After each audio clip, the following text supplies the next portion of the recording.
মূল্যবান হায়াত, জীবনের প্রতিটা সেকেন্ড, প্রতিটা মুহূর্ত দামি ন। যদি এগুলো মজরাতুল আখেরা হয়, আখেরাতের খেত হয়, ফসল হয়। এতগুলো মুসল্লির মধ্যে সবাই কি মসজিদে সবার আগে আসতে পেরেছে? আল্লাহ রিজিকে রাখে নাই যে রিজিকে থাকতে হবে।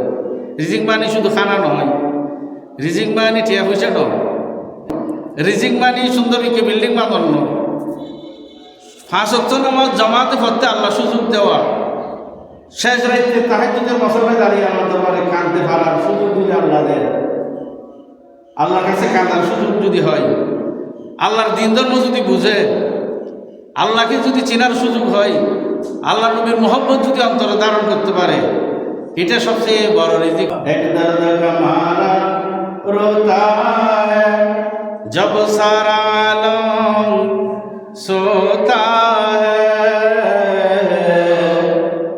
সবাই ঘুম আছে এই এলাকার মানুষ, শেষ রাইতে একজন আল্লাহর বান্দা এসে মুসল্লায় দাঁড়িয়ে দাঁড়িয়ে আল্লাহ দুয়ারে কাঁদতেছেন। এক দর্দ কা মারা রোতা হ্যায় জব সারা আলম সোতা হ্যায়।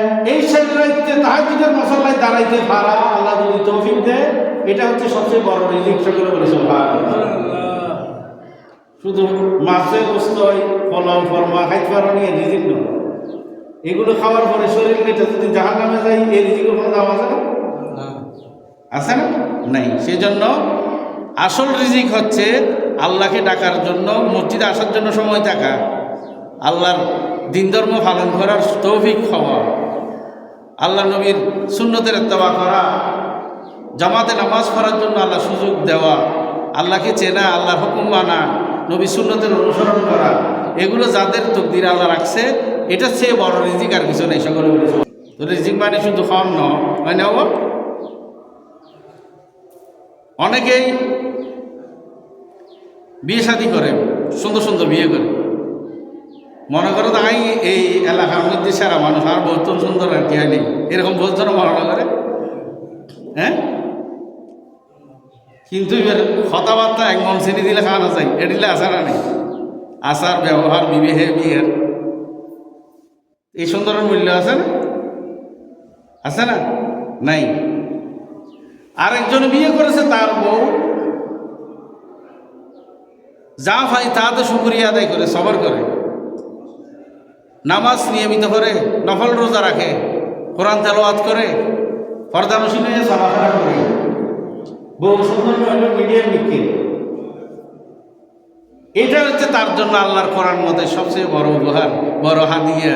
সকলে বলেছে আল্লাহ নবী ইরশাদ করেছেন, আলা রাসূলুল্লাহ সাল্লাল্লাহু আলাইহি ওয়াসাল্লাম, আমার নবী ইরশাদ করেছেন, আদ-দুনিয়া কুল্লুহা মাতাউন ওয়া খায়রু মাতাইদ দুনিয়া আল মারআতু সালিহা। বান্দার মানুষের আমার নবী ইরশাদ করেছেন, দুনিয়ার সব কিছু সম্পদ, গাড়ি ঘোড়ার সম্পদ, বিল্ডিং সম্পদ, টাকা পয়সা সম্পদ, ধন দৌলত সম্পদ, সব কিছু সম্পদ, এর মধ্যে শ্রেষ্ঠ সম্পদ, উত্তম সম্পদ আল্লাহর নবী বলছেন কোনটা? আল মারাতু সালিহা। নেককার স্ত্রী যদি কোনো মানুষের কপালে জোটে, সুন্দর হয়ে যায় না? নেককার হয়ে যায়। যদি কোনো বান্দার কপালে আল্লাহওয়ালা নেককার ফরজগার মহিলা যদি তার কপালে জোটে, শহরী মহিলা যদি কারো স্ত্রী হয়, তাহাজ্জুদের মুসল্লায় দাঁড়িয়ে আল্লাহর কাছে কাঁদে দে, এরকম মহিলা যদি কোনো মানুষের স্ত্রী হয়, স্বামী ঘুম থেকে ফজরের নামাজের জন্য, স্বামীকে ঘুম থেকে ডাকে দেওয়ার জন্য যদি কোনো মানুষের স্ত্রী কপালে নসিব হয়, পরপুরুষ থেকে পর্দা করে চলাফেরা করে, সবর এখতিয়ার করে, এরকম মহিলা যদি কোনো বান্দার নসিব হয়, আমার নবী ইরশাদ করেছেন, পৃথিবী 1 পাল্লা দিলে, ওই মহিলা 1 পাল্লা দিলে ওই মহিলার দাম বেশি হবে। সকলে বলে সুবহানাল্লাহ। সবচেয়ে দামি কি? নেককার স্ত্রী। সবচেয়ে দামি কি? নেককার স্ত্রী। নেককার মানে কি? কোরআনে আছে, হাদিসের ব্যাখ্যা কোরআনে। পৃথিবীর শ্রেষ্ঠ সম্পদ নেককার স্ত্রী। নেককার স্ত্রীর ব্যাখ্যা কোরআন শরীফে দিচ্ছে, এটা হাদিস। আল মারাতু সালেহা, এটা হাদিস। এটার ব্যাখ্যা আবার কোরআন শরীফে দিচ্ছে। কোরআন শরীফ বলতেছেন ফাসালিহাতুন কানিতাতুন হাফিজাতুন লিল গায়বি বিমা হাফিজাল্লাহ। আমার আল্লাহ বলতেছেন ফাসালিহাতুন নেককার স্ত্রীর ডেফিনিশন কি? মা বোনেরা খেয়াল করেন, আপনারা তো মসজিদে আসেন না, কথাগুলো খেয়াল করেন। নেককার স্ত্রীর ডেফিনিশন কি, ব্যাখ্যা কি? আল্লাহ কোরআন শরীফে বলতেছেন ফাসালিহাতুন নেককার মহিলা তারা, কানিতাতুন এক নম্বর গুণ হল স্বামীর কথা মানবে। কানেতাত মানে স্বামীর আদেশ আনুগত্য পোষণ করা। কানেতাতুন শব্দের অর্থ আনুগত্য করা। আনুগত্য মানে স্বামীর আদেশ শোনা। স্বামীর আদেশ মানে স্বামী যদি শরীয়ত বিরোধী বলে এটা না। বহুত স্বামী আছে যে বউরে মেলা মজলিস নিয়ে মতবার ভিতরে সারি যায়, এডিলে স্বামীর আদেশই এনুন দরকার আছে না? না আপনার সুন্দর মিকে বিয়ে করিলি সুন্দর দেখে মনে করে যে মেলা মজলিস বইবে দেখাতে তোর বহুত বড় বাহাদুরি, আর আর বহু সুন্দর বইব, এডিলে হট্টা আছে না নেই? ইউন শরীয়তের বেলাত কি হয়েছে করতে না? তো বাংলা স্ত্রী হয় বাংলা শব্দ, অর্থাৎ নিজের স্ত্রীকে পুরুষের সামনে পরিবেশন করা, এটাকে দোষ না ধরা, এটাকে বলা হয় দয়ুস। বাংলাতে বলা হয় স্ত্রৈণ। বাংলার আধুনিক বাংলা শব্দ এটা স্ত্রৈণ বলে। এইরকম যদি স্বামী যদি বলে, এগুলো স্ত্রী মানার দরকার নাই। স্বামীর আদেশ মানবে যা আল্লাহ এবং রসুলের বিরোধিতা না হয়। আল্লাহ এবং রসুলের আদেশের বিরোধিতা না হয়, আল্লাহ এবং রসুলের আদেশের সাথে সাংঘর্ষিক না হয়। এইরকম যত আদেশ আছে সবগুলো মানতে হবে। সকলে বলে সুবহানাল্লাহ। কানেতাতুন একটা পাইলাম, কানেতাতুন হাফিজাতুন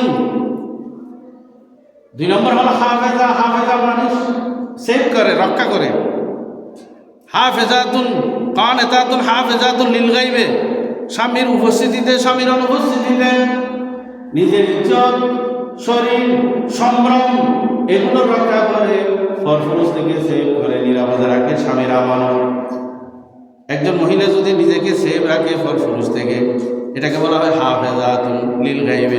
স্বামীর অনুপস্থিতিতে স্বামীর দুইটা জিনিস একজন মহিলাকে স্ত্রীকে রক্ষা করতে হবে। একটা হচ্ছে নিজের শরীর, নিজের ইজ্জত আবরু, একটা হচ্ছে স্বামীর সম্পত্তি। এই দুইটা স্বামীর আদেশ ছাড়া সম্পত্তি কাউকে দানও করা যাবে না, কাউকে দেওয়া যাবে না। হাফেজাতুন লিল গায়বি বিমা হাফাজাল্লাহ, আল্লাহ যেটা হেফাজত করতে আদেশ দিয়েছেন এটা যারা হেফাজত করে, ওই সমস্ত মহিলাদেরকে বলা হয় আল মারআতুস সালিহা। সকলে বলে সুবহানাল্লাহ। নেককার মহিলা কি? একটা হলো কানেতাতুন অনুগত্য করা, স্বামীর আদেশ পালন করা, আল্লাহর আদেশ পালন করা, নবীর আদেশ পালন করা, স্বামীর আদেশ পালন করা। দুই নম্বর হচ্ছে হাফেজাতুন লিল গায়বি, স্বামীর অনুপস্থিতিতে নিজেকে, শরীরকে, টাকা পয়সাকে, সব কিছুকে হেফাজত করা। এই সমস্ত মহিলাকে বলা হয় সালেহাতুন নেককার মহিলা। এই নেককার মহিলা যদি কোনো মানুষের ভাগ্যে আসে, আমার নবী ইরশাদ করেছেন পৃথিবীর সব সম্পত্তি এক পাল্লায় দিলে এই মহিলার দাম সবচেয়ে বেশি হবে। আল মারআতুস সালেহা। বুঝতেছি না আমার কথা? হাদিসের ব্যাখ্যা কোরআন দিয়ে বুঝাই দিলাম। আমাদের দেশে এইরকম মহিলা যাদের কপালে জুটছে, ওর চেয়ে বড় ভাগ্যবান আর কেউ নাই। ভাগ্যবান আর কেউ না। আবার এরকম মহিলা ভাগ্য জোটানোর আগে নিজেও ঠিক থাকতে হবে। আল্লাহ বলেছেন আল খাবিসাতু লিল খাবিসিন আত-তাইয়্যিবিন আত-তাইয়্যিবাত। নিজে আগা করা নোংরা, অপরিষ্কার ভরা, এইরকম মানুষের কপালে এরকম মহিলা জুটবে কিভাবে আশা করা যায়? পবিত্র মহিলা পবিত্র মানুষের সাথে জুটবে, অপবিত্র মানুষের সাথে অপবিত্র মহিলা জুটবে। সকলে বলে আল খাবিসাতু লিল খাবিসিন, খাবিসুল খাবিস আত-তাইয়্যিবিন লিত-তাইয়্যিবাত।